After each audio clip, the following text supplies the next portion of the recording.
Ranger in Time, Chapter 13. By the time Lily and Ranger reached the Presidio, the sun was low in smoke-clouded sky. Lily pushed her way through the crowd, past soldiers and trees and tents, until she started to see other Chinese people. "Abak, excuse me," she asked an older man rushing past with a cup of water.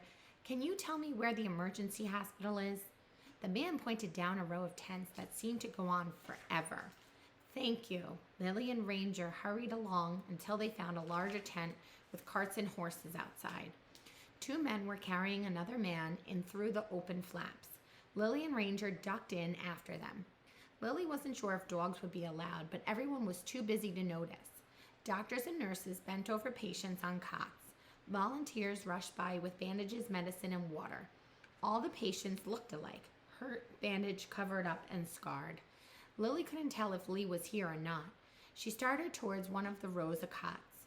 Ranger followed Lily, sniffing at the matted down grass. Things weren't as dusty here, but lots of feet had trampled the earth.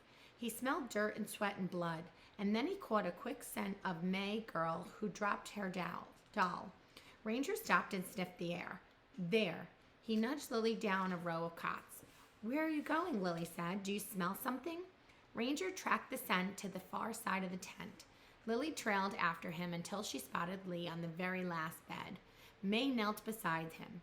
"You're here." Lily rushed to May's side and threw her arms around her. "You came," May said.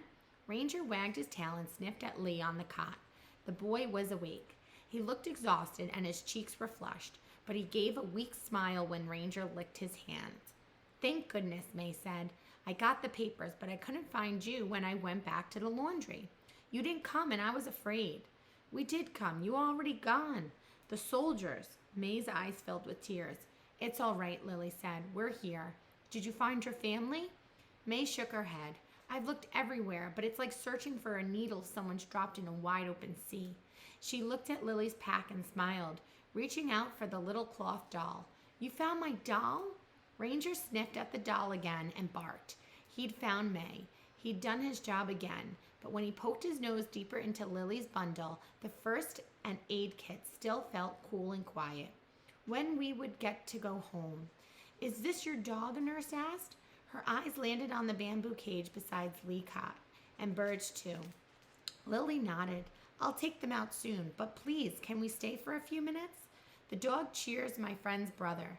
The nurse looked down at Lee and smiled a little bit, but when she put a hand on his forehead, her eyes filled with concern. "He's got a fever," she said. "Has he ever been treated for infection?" I'm not sure," Lily said. She tried to remember what the doctor had told them back at the pavilion. With the fire and evacuation, it all seemed like a blur. The nurse looked at May. "Where are your parents?" "I don't know," she answered. The nurse knelt beside Lee and curled her fingers around her wrist. She lifted the blanket that covered his legs and pressed her lips together. Then she turned back to May. "I don't want to scare you," she said quietly, "but you need to find your parents. I looked for them when I got here, but it's so crowded. Everyone's huddled in the tents. I don't know where to start." May grabbed her father's jacket from the cot and pulled it close. "We'll find them, May. We will," Lily said. "I found you, didn't I?" She looked down at Ranger, who was sniffing at May's little doll. "Actually, it wasn't me. It was the dog. It sounds odd, but I think he smelt you." She paused for a moment, then took the jacket from May's hand and held it out to Ranger.